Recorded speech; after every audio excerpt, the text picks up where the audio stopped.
Filming by yourself can be a challenge. There isn't anyone else to rely on.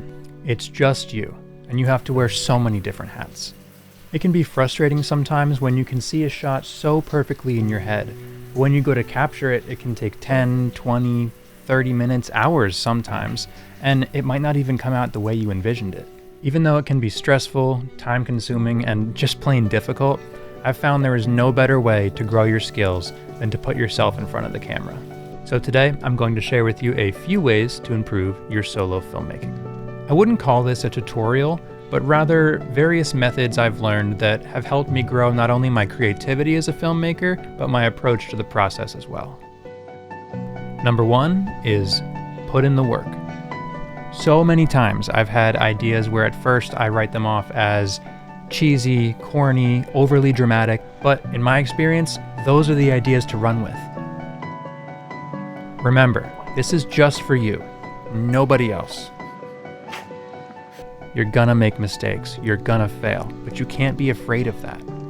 Since it's just for you, there is no downside. There's no clients, there's no deadlines, no worries. One exercise that I like to do is brainstorming an idea, and this can be one sentence, one word. Then take your camera and try to imagine how you would film this. Take some test clips. I've found going handheld here to be easiest because of the freedom of movement it gives you to find different shots. This is meant to help you better visualize your creative process. Once you find a few shots you like, give it a go. Mount your camera on the tripod, put yourself in front of the camera, and hit record. This is not meant to come out incredible your first time. What it will do is get you more comfortable being in front of the camera and give you a better idea of things you can improve on since you'll have all these clips to go back and analyze. Number two, composition. Perfectly centered shots on tripods can be boring, so spice it up a little bit. Find creative ways to compose your shots that presents your subject differently.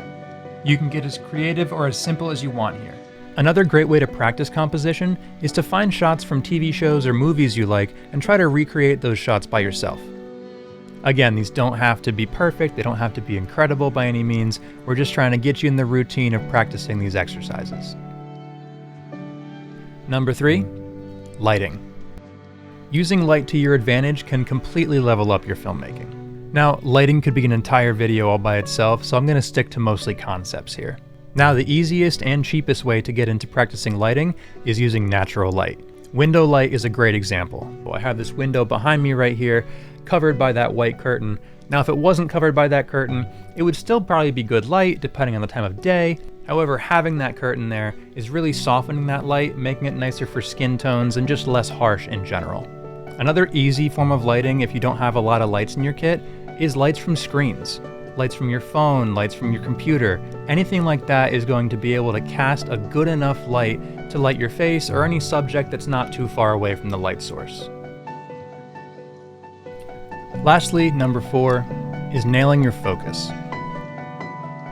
Now, I know this sounds very easy, very beginner, but it is so crucial, so important to solo filmmaking. Because you don't have someone being able to pull focus for you, your options are either using the autofocus or nailing your focus manually and then getting in the frame. Now, autofocus can always be a good option, especially on modern cameras. The autofocus is pretty darn good. And some situations can work really well like that. I use my autofocus a lot doing these talking head shots, but for a lot of other stuff, I prefer doing manual focus if I'm filming myself. Now, nailing your focus manually by yourself can be a little tricky.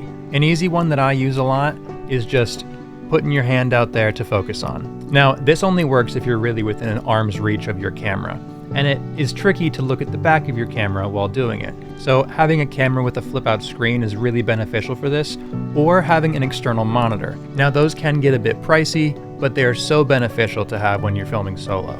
The main reason to have just a bigger screen is to be able to see your focus better. I have a 5-inch monitor when I'm filming stuff like this, or several of the shots you've seen in this video have been filmed using a 5-inch monitor, so I can see not only where I am in the frame, but making sure I'm in focus as well. Let me tell you, it's a lot of trial and error. At the end of the day, I hope these tips did help you out, but you're the one that will have to go out and create something. Consuming content on the internet is only going to take you so far. Those are my tips to help your solo filmmaking journey, guys. I hope these tips help you out. If they do, let me know down in the comments below, or let me know some other tricks that you use to help your filmmaking. If If you guys enjoyed this video, if you got something out of it, make sure to like this video and hit that notification bell so you are notified when I upload new videos. And if you're not subscribed, guys, what are you doing? Scroll down a little bit, hit that subscribe button. I appreciate it. I appreciate you all. Again, thank you so much, guys. I will see you in the next one. Bye.